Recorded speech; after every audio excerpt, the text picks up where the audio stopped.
All right, so take a look at this. Now, this isn't the real report, so if you get your report soon and it doesn't look like this is for demonstration purposes only. And even worse, this is probably about maybe, I don't know, 35, 40 pages. Your actual report will be over 100 pages. So you're probably thinking, well, Monica, what is this report? Tell me about the secret report that I never knew about. Well, let me tell you this. About 99.99999% of the population, that's a lot of people, will never know about this report. It's called a consumer file report. So this is the report that your credit reporting bureaus will file into, like Experian, Equifax, and TransUnion, reporting all of your credit history. But this report actually contains so much more than credit. In fact, some of it's actually devastating, to the point where I believe, this is my personal belief, but I do believe that we're going into what we call a social system where we're going to have social credit. And this is part of it. This report is part of this social credit system that they're slowly but surely working toward and building up to, that's going to share with the world, especially different organizations that want to know your background, whether or not they want to give you insurance premiums that are at the best rate, interest rates that are at the best rate, give you job opportunities. They take a look at this report that you don't even know about. So the faster you can actually gain access to this report and start disputing the items on the report that are inaccurate, the better. So let's talk about the report. It's from what I like to call one of the Phantom 5 bureaus. It's called LexisNexis, and it's called a consumer file. And in this consumer file, there's a lot of stuff on you, a lot of dirt. Maybe even dirt that you know that you've gotten past. Maybe you had some kind of criminal history from, say, 20, 30, 40 years ago, and you thought that that was well beyond, what anybody would know about. Well, maybe you had an eviction. Maybe you had a foreclosure that's long off your personal credit report. Maybe you had a bankruptcy that's long off your personal credit report. Well, guess what? None of that stuff ever goes away. None of it does. I don't even care if you had your criminal record expunged. I don't even care if you were arrested for something and you were never charged with anything. This report includes all of that stuff. And what they do is they secretly give you a ranking, which the more crap you have against you, even if it was when you were in your 20s and you were a fool and maybe you had a drunk driving or something like that, and you have it on this report, and you're an upstanding citizen now, you never drink another drop in your life for the past 30 years, they don't care. They use all of this against you and they mark it against you forever and ever and ever. So the fastest you know about what's on this report, the better, and you can actually start getting rid of the stuff. So let's talk about LexisNexis and this consumer file. The consumer file actually has everything on you, including your personal credit history. So if you think that your credit history stops at the last, say, 7 to 10 years of your credit history, think again, because LexisNexis on this consumer file will actually have maybe a bankruptcy from, say, 20 years ago, or a foreclosure from 20 years ago, or even a repossession from 20 years ago, even an eviction from 20 years ago. This stuff never goes away, all right? So I'm going to share with you in this video not only what's on your record, but how you can actually start chiseling some of this crap off. So then that way it doesn't start to affect your social credit. Because again, I truly believe that that's the system we're going into.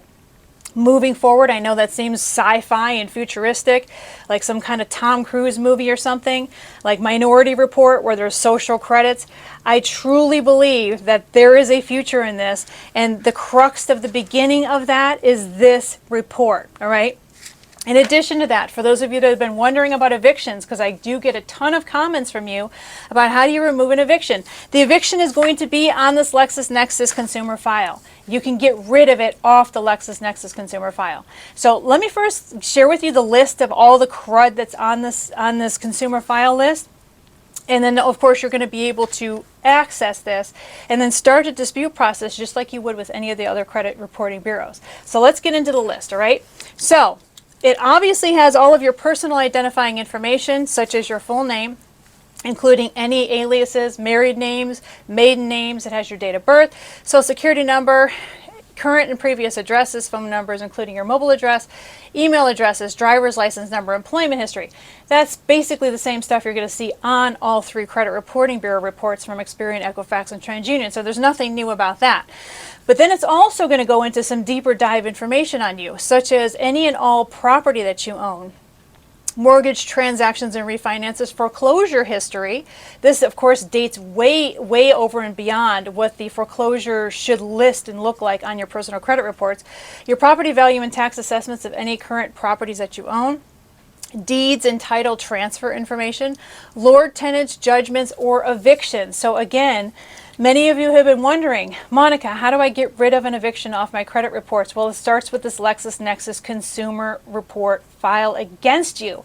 You have to go in there, you have to dispute it, okay? Especially if you know damn well that you paid your landlord and he was jerking you around, then you definitely need to dispute it with LexisNexis. And I'm going to share with you next exactly how that works, but just give me one more minute because the list is not over, all right? There's much, much more to this list. All right, so we have auto insurance records, all right? So auto insurance claims. So any and all claims that you've had as far as auto damages, auto accidents, homeowners insurance claims, if you've had any flood issues or any kind of claims on your properties, policy histories, loss claims going back 7 years, vehicle registration data, including all of the current vehicles that you have currently registered under your person, including the VIN numbers, and then any driver violation histories, accidents, tickets, DUIs, all of that stuff. And then, of course, now we're going into public records, including bankruptcies, tax liens. Older ones, believe it or not, will still appear. Civil judgments against you, court filings, including evictions, lawsuits, small claims, UCC filings. So this would be in relation to business loans. You would find that under the UCC filings. And then here's the dicey part. Legal and criminal records, arrest records. So a lot of times, if you've been arrested for something, say you were arrested for something, but you were never charged with it, it will show up on the secret phantom report. And you might be thinking, well, Monica, how is this going to affect my personal credit history? Maybe you have an 800 plus FICO score and you're not even remotely concerned.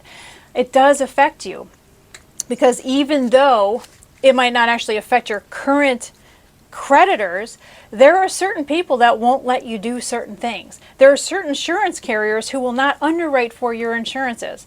There are certain insurance carriers that will not give you the best possible rates because of your what I call social score. Okay, this is what we call the social score. This is what the future is looking like, and the faster you can nip this in the bud, the better. All right, so let's go more into it.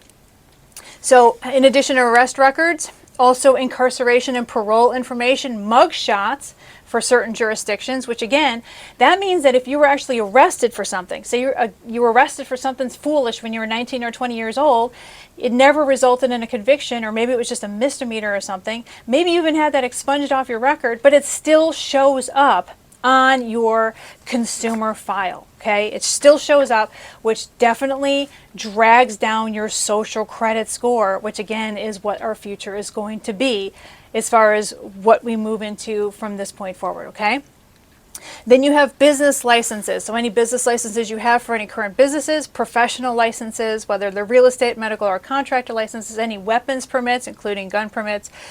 And then, of course, any employment and business affiliations, business ownership or affiliations, corporate roles, whether you're an officer, director, CEO, etc. Business registrations and dissolutions, no matter what state it's in, it's going to show up. And then this is kind of where we get into the dicey part, where we have the FCRA, which stands for the Fair Credit Reporting Act, regulated risk scores. This is namely used for insurance underwriting. So you might notice, say for example, you have the same exact house as your neighbor, and your neighbor goes with the same insurance company and gets the same stuff on his or her policy, but yet he's paying less than you and you're paying more, and you're wondering why. Like, how can that possibly be? Well, it's because of this. It's because of this social credit system that they're now working themselves into, which is showing up on your consumer file, which you're totally oblivious to. You don't even know that this exists, okay? And you need to know immediately, because there's going to be stuff reported on there that does not belong on there. That's a mistake. And this ghost report is dramatically affecting how things are working in not only your credit life, but other aspects and areas of your life as well, which I'm going to describe in a minute. So other things that are going to be on there, well, let's talk about the more of the behavior or predictive data, they call it. So they have not only the risk scores for insurance underwriting, but they also have consumer behavior models. They have collection records that are not reported to the major credit bureaus. And then they have a rental payment history if your landlord is actually reporting that. And if you are living in a larger apartment complex or renting from a larger conglomerate type of company, then your payment rental history will likely show up on this consumer file. Other things that you're going to find are inquiries, is any hard or soft inquiries, as well as fraud indicators or alerts such as fraud freezes, fraud indicators from other institutions, identity verification history, and then of course, like I said, you can access this report. Most people, as I mentioned, don't even know that this ghost report exists. And this is working in the background against you as it airs your dirty laundry to all these very large corporations, including government agencies that might pull this report on you, including insurance companies, including creditors and banks and lenders, including even in the event that you're going to rent an apartment. These types of reports are available to anybody who decides to use it. Prospective employers, and the worst part is a lot of people will pull this report and they will do so without your permission. Yes, it happens all the time.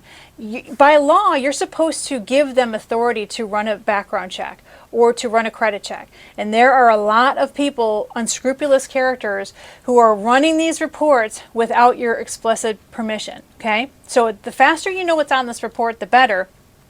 And then that way you understand how to take control over this stuff that's showing up that you probably don't want showing up anymore, especially when it comes to your criminal history, especially if there's certain things on there that don't belong on there, or when it comes to evictions, because you have to have that stuff removed if you're ever going to rent another apartment or house again. So your order of business is going to be to get a copy of what we call your full file disclosure report, which you can get every 12 months. You go to consumer.risk.lexisnexis.com. I will have that link down below in the description box.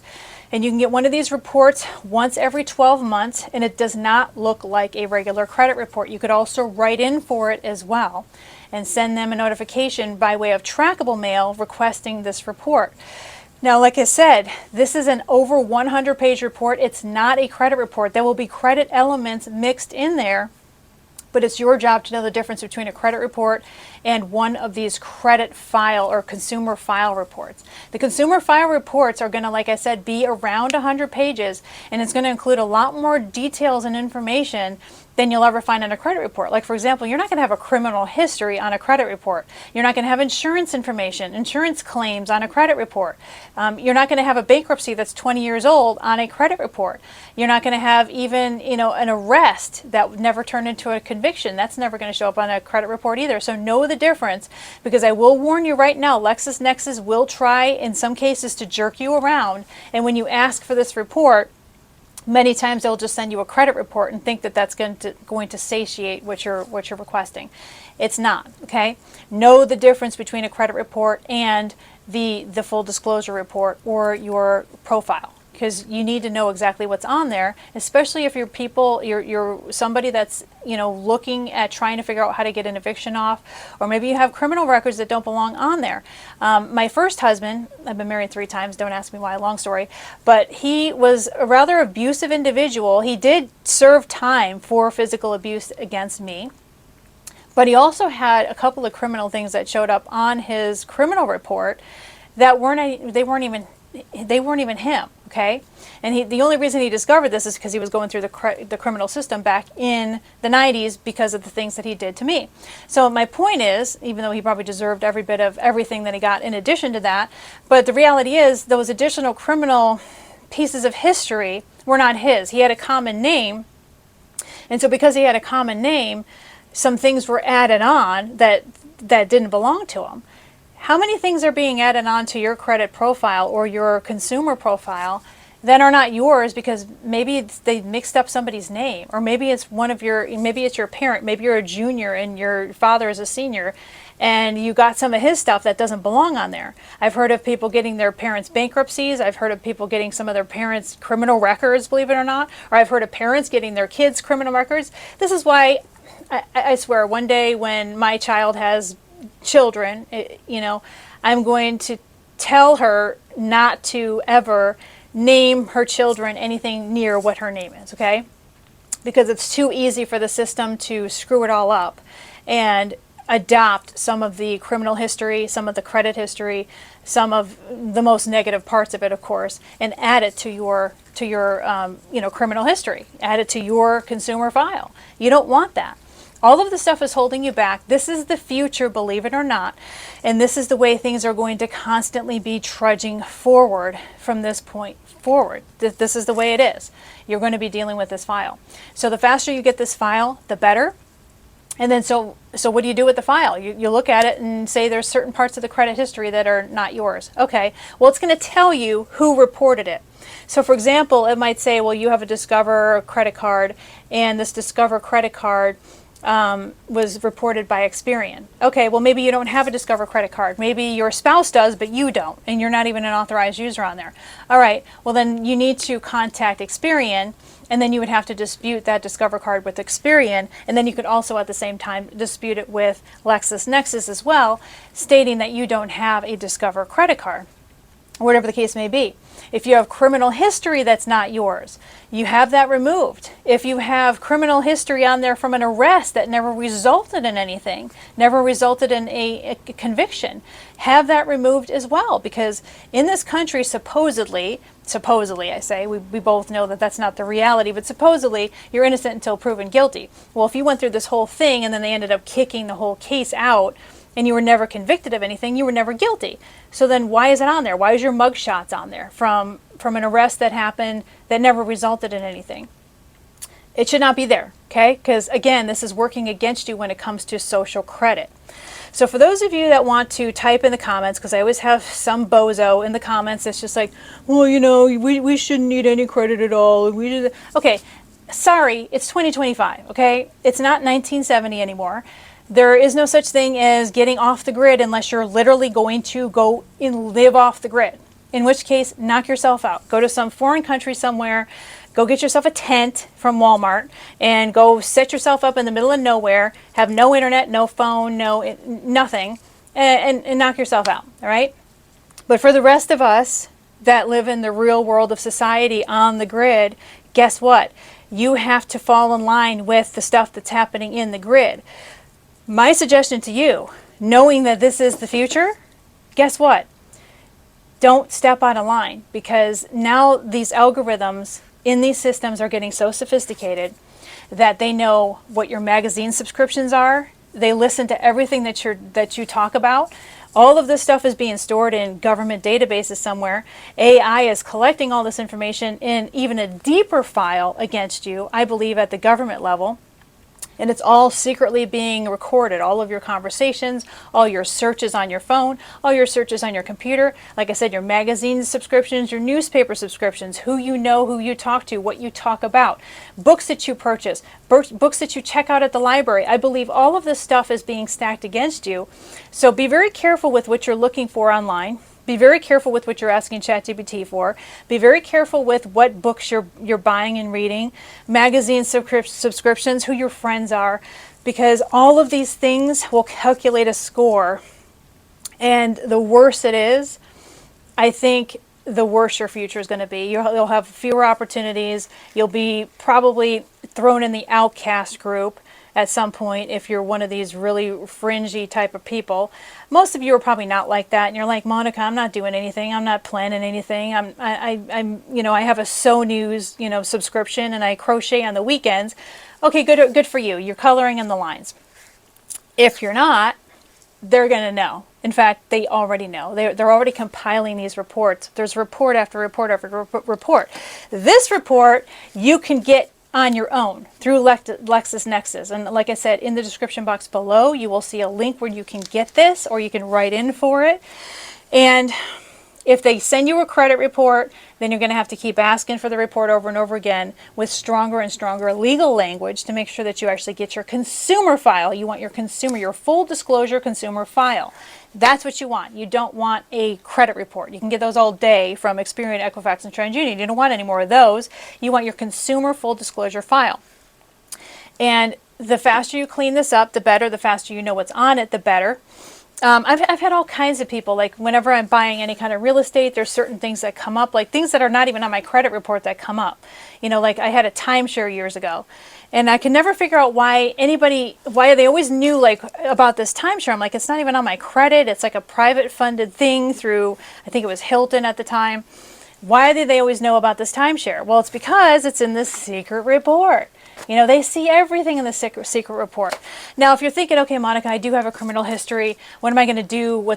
How is this negatively holding me back? Don't worry about it negatively holding you back.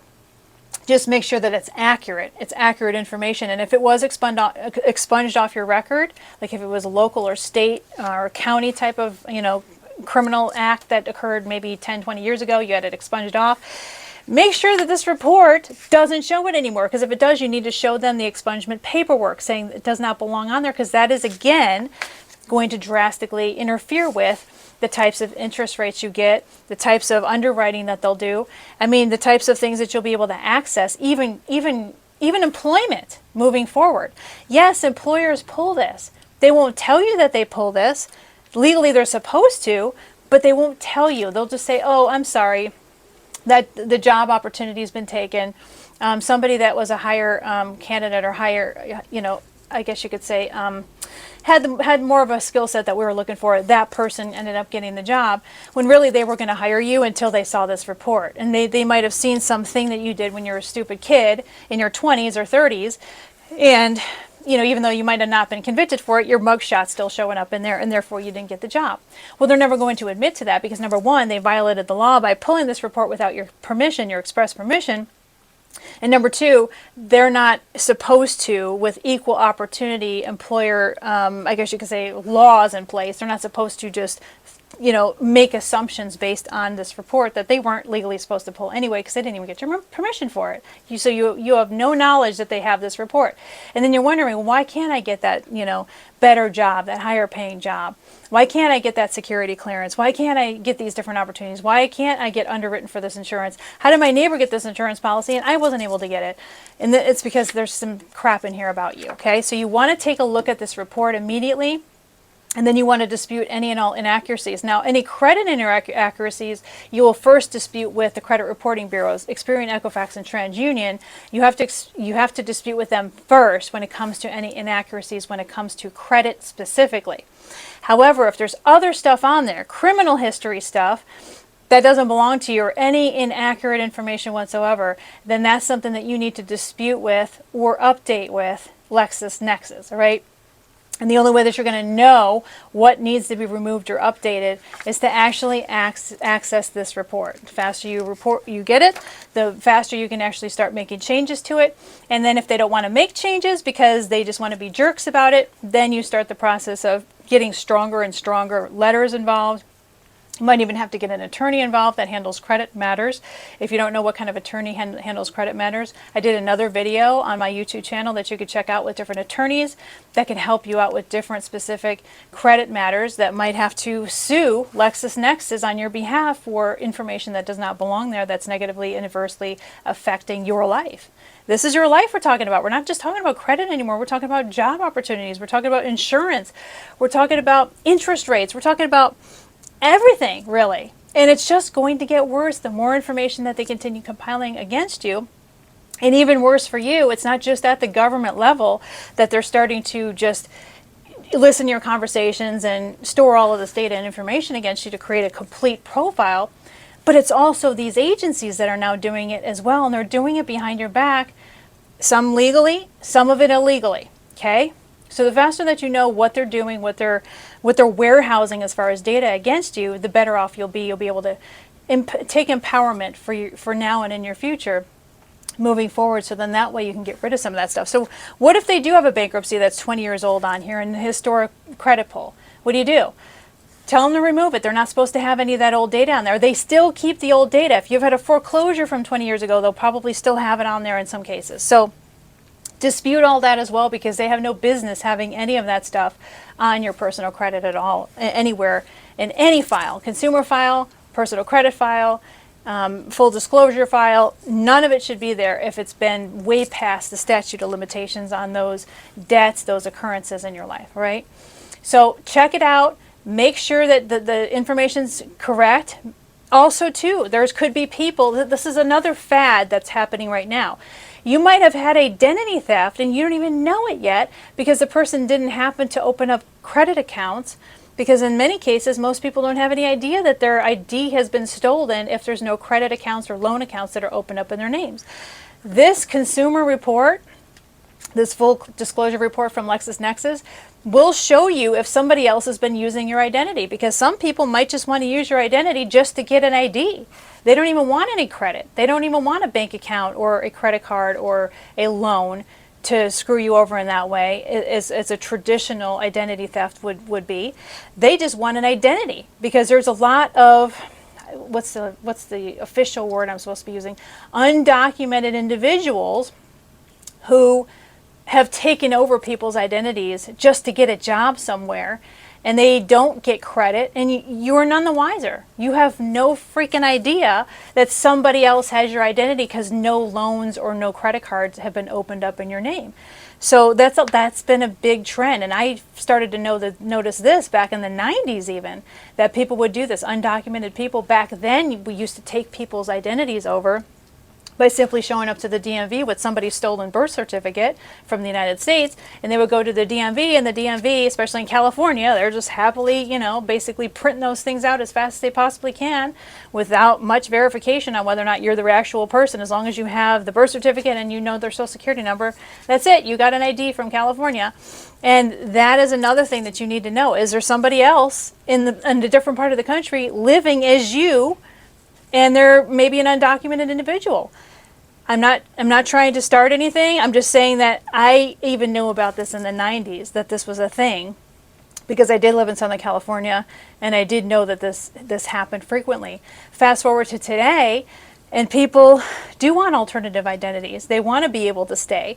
Everybody knows what's been happening lately, right? So therefore, you got to know if somebody else has your identity, because then you'll notice in this consumer report that you're working at some place in Texas someplace, at maybe Subway, and you've never worked at a Subway in your life, and you certainly have never lived in Texas in your life, and all of a sudden you're noticing that this report says you have this, you're living at this rented apartment in Texas, Dallas, Texas, and you're working at a Subway over there, and then you'll know right away that somebody stole your identity. And what do you do about it? Well, you have to go to the police department, file a police report, and then go through the whole process with LexisNexis and the dispute process to have that stuff removed. That's what you have to do. So the faster you know what's on that secret report, the better, because moving forward, the report's just going to get thicker and thicker and thicker. They're going to know more and more and more information. And that's just in addition to the government report that they're now putting together on you, that they've been putting together on you for many, many years, that hopefully, like I said, you're coloring in the lines, because if you're not, your profile's not going to be good. That's all I have to say. All right, so I hope it didn't scare you too much. Just get the report. You get a free report every 12 months. I recommend, like clockwork, you get that report every 12 months to make sure nothing's happening behind the scenes that you should be aware of. So get that report. I have it down below in the description box. If you want my free dispute letters, I have a second website now open. So there's two websites you can go to, both in the description box down below, because some of you were having problems with the first website. So I have now two websites that have the same identical information. Just go to one of those websites, get my free dispute letters. I also have a bunch of other credit letters as well as other bonuses there, including some video trainings about how to fix your credit.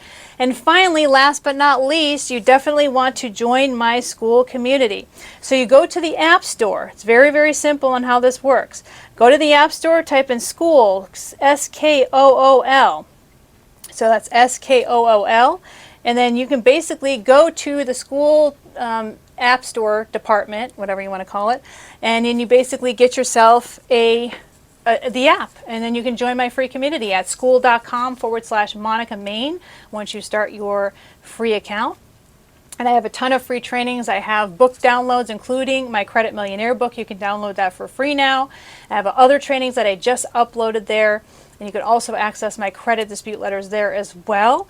So it's just a fascinating community. There's over 5,000 of you right now of like-minded individuals, not only learning how to fix your credit, but also how to financially empower yourself as well. And finally, for those of you that insist on calling my office for some reason, I don't ever talk to anybody, and I don't ever answer my phone, and I don't call anybody back.